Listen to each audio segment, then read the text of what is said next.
Duga wangati jabesa Duga fedil munuma Duga situ bebasa Duga berbaca unduma Duga wangati jabesa Duga fedil munuma Duga situ bebasa Duga sedebne Duga duake Duga setina Duga dagae Duga sedebne Duga duake Duga setina Duga dagae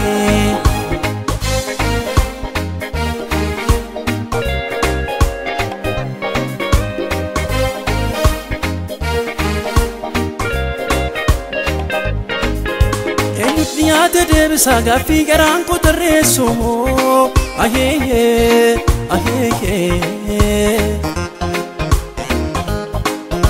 Wantu guutii horraafee mataa garaa koon fayyisoo Nagaaf jaalalli waaqayyoo bakka jirtanitti hunduma keessaniif haa baay'atu. Hordoftoonni Doonii Miidiyaa nagaa keessanii ana obboleessa keessan faarfataa Amaanu'eel Gaaddisaadha.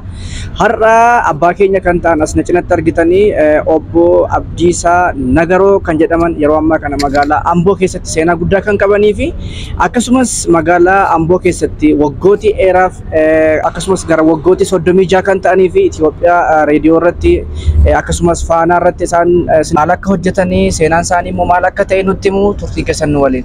Ani maqaan koo Abdiisaa Nagaroo jedhama. Dhalataan Haadha Gindabar magaalaa Abuunattaan dhaladhee erga achitti dhaladhee tokko lama jedhee raawwadhee barumsa koorraa kutaa 7 baradhee isa barumsa koos addaan kutee raawwadheen itti dhiisee magaalaa Ambootti galee asii ba'aa namaa odoon baadhu odoon takka jaaladhu waaqa kun galateeffadha xinnoo ishii mana gandaa argadhee rakkina koo mootummaan koo na hubatee raawwate amma immoo isa mana argadhee irratti deebi'ee kitaaba adda addaa nama harkaa fuudhee tan gurgurayyuu kitaaba sunis immoo kitaabni isaa moofaana jalaa ta'e amma Hamuufana jala ta'e kana deeggarsa abbaa naa godhu dhabeen kun akkanatti makaraa koo argaa jira. Gilbaalii kaadhadheen gilbaalii laameeraa naa hojjete laameeraa sun irratti immoo barrii barbaachisaa. Kanarraan beeksisabaan qabaa haadha manaan qabaa haati manaa koo kunis immoo amma daa'umsa jala geesseetti. Kanas immoo abbaa kan naa hubatee raawwate abbaa deeggarsa naa godhuun barbaada. Karaa kanaan rakkinni koo hundumtuu naa laallamee karaa mootummaas Rakkinni kun qaqqabee raawwate deeggarsa kanaa taasifamuun barbaada. Dubartiin kun immoo deessee waggaa ciiftetti hawaa tokko naa hubatu hin jiru. Ani immoo ofii kootii har'arra burra iftaan hoon jedhee daabboo tokko iyyuu bitachuu dadhabaan jira amma.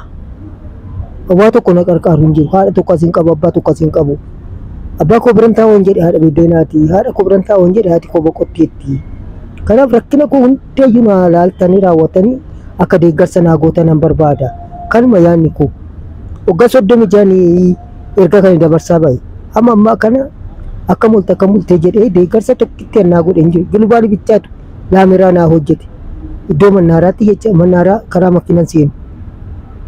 Isumayyuu barrii hin qabu waa tokko hin qabu awwaarri itti na jalaa namaa jira kitaabota sunittis bishaan sunittis bishaanis immoo nama sun kadheen namni gurguri jedhee natti kenna gurguree Okin birrii 10 okin birrii 20 naa kennu amma gurguraa oole kan. Kanaaf ofii kootii hojjetadhee akkan ofii dabarsuun barbaada. Qarqaarsa abbaa na qarqaaru dhabeen kun akkanatti rakkachaa jira. Egaa namoonni baay'een isaanii maqaa keessaniin akkasumas Abdiisaa Nagaroo jedhu baay'een isaanii namoonni baay'een magaalaa Amboo keessattis biyyoota garaagaraattis hin beeku. Maaliidha isin kan isin beekamtan namoonni baay'een isaanii maaliin isin beeku isiniin? Ani komii uummataan ibsa. Okay. Miidiyaa irratti. Komii uummataan ibsaa kanarraan kitaaba adda addaan magaalaa keessatti naannessee gurgura. Gara caloon na beekuu danda'an karaa miidiyaatiin na bareeman. Dura gizeen akkan magaalaa kanatti dhufee namaaf midhaan baadhaa iyyuu sibiila afaan baadhaa laameeraa afaan baadhaa odoo isa baatachaa jiru hundumtuu naquu gara kitaabaatti guri. Kitaaba kana gurgurachuu jammare. Qabata namaatiin isa iyyuu namni nama hojii walitti na fidee raawwatee kitaaba kana gurguruu jammare. Miidiyaa irrattis immoo bara sabaa simintiin miidiyaa kana irratti erga kan dabarsuu jammare. Waa'ee misoomaati, waa'ee daandii, waa'ee ibsaa, waa'ee hanqina bishaanii kana kanan dabarsa. Bulchiisa.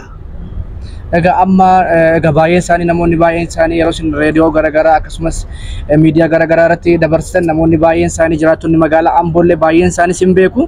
Egaa amma yeroo ammaa kana haalli jireenya keessanii akkamidha? Jireenya mijataa keessa jirtu moo akkamidha jireenya keessan haala kamiin jiraachaa jirtu? Namoota sin deeggaruu qabdu moo qaama sin deeggaruu qabdu moo eenyutu sin deeggaraa jira? Akkamitti jiraachaa jirtu amma isin meedaa wantoota mana jiraachisu.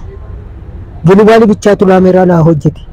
An kitaaba koo keessa irra kaawwadhee ta'u kitaaba koo gurguradhu. Bishaanis immoo bishaanii faantaa, kookaa, ispiraayitii, juusii adda addaas kanas immoo nama harkaa fuudheetan gurgura.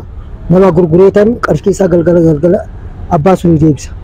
Egaa wanti isin gurgurtan hundumti isaanii namootatu siniif kenne malee kitaabni sun illee akkasumas bishaan haayilaandiiwwan garaagaraa achitti argamanii fi akkasumas kookaa, ispiraayitii waan kun kan nama biraati jechuudha. Eeyyoo. Malee kan keessan kan dhuunfaa keessan. Hin qabu. Kitaaba kan dhuunfaa keessan isin qabdanii? Hin qabu ofii kootiis. Namoota isinitti kenna jechuudha. Namoota kitaaba maxxansan. Daawwattoota keenya abbaan keenyi obbo Abdiisaa Nagaroo umurii isaaniidhaan umurii kana fakkaatuun egaa isaan umurii galaddullumaarradha kan isaan jiranii garuu isaan dadhabee otoo hin jedhiin magaalaa Amboo keessa naanna'uudhaan kitaabolee garaagaraa kitaaba seenaawwan garaagaraa qaban akkasumas hojii kana fakkaatu irratti bobba'anii kan isaan jiranii yeroo ammaa kana immoo kitaabni argame ispoonsara waan barbaadanii fi namoonni kitaaba babarreessitan baay'een keessan biyyoota garaagaraa irra akkasiin jirtan beekamaadha. Nama kana bukkee akkasiin dhaabbatanii fi kitaabumallee yoo gargaartaniin isaan kun yoo ittiin jireenya isaanii fooyyeffachuu danda'u kan isaan ittiin gargaaramuu danda'u jechuudha. Egaa obbo Abdiisaa Nagaroo namoonni baay'een isaanii kitaaba garaagaraa kan isaan barreessaa turaniiru jiru.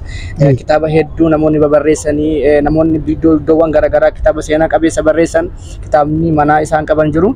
Yoo kitaaba kana argattan haala kamiin itti fayyadamuu dandeessu isin gara fuulduraatti? Na fayyadamani. Kitaabni hona qaqqabe isuma gulbaaliin laameeraa naa hojjete kanarratti daraddadheen kitaaba kan nagadadhu hojjetadheen ittiin beeksisa koo jiraachifachuu barbaadan.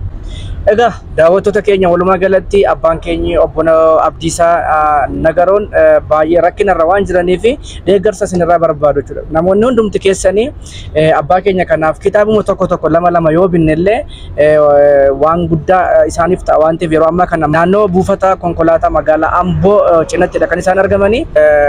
Global College'dhaan kan hojjetame laameeraa hojjetanii kennaniifiiru.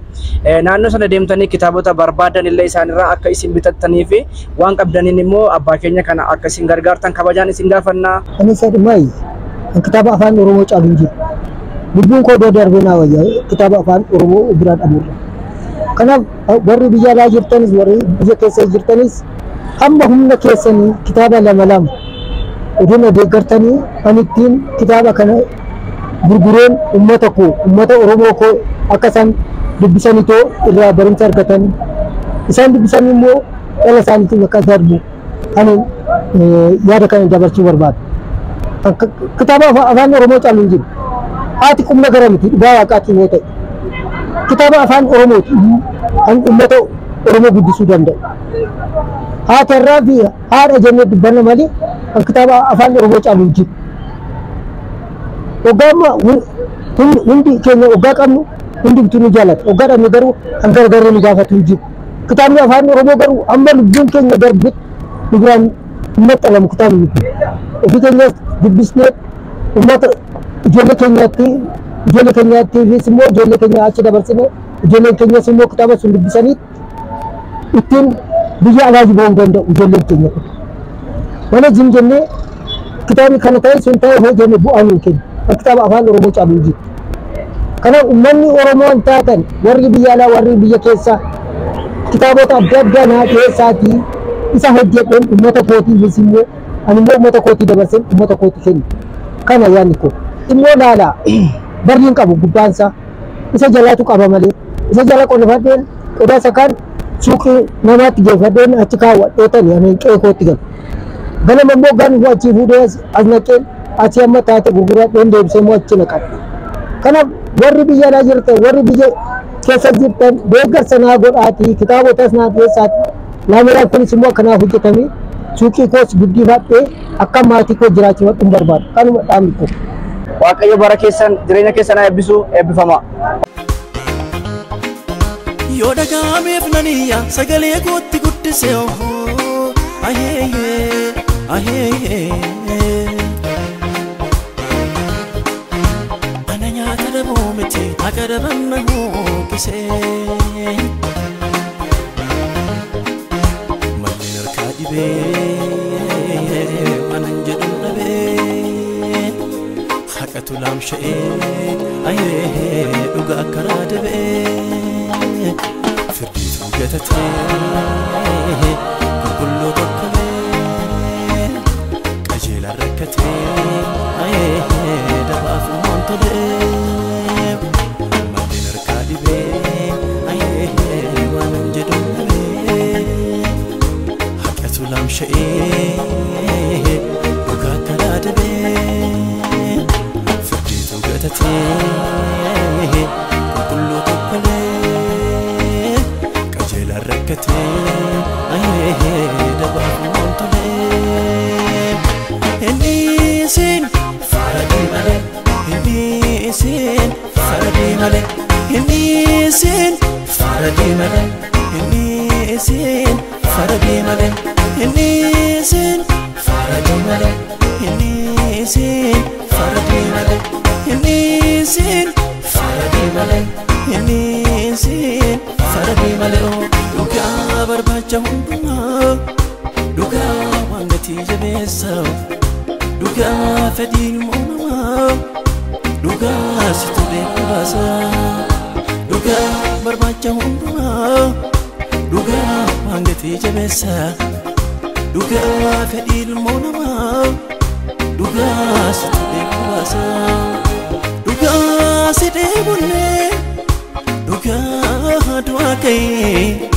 Duga satina, duga no dagaye.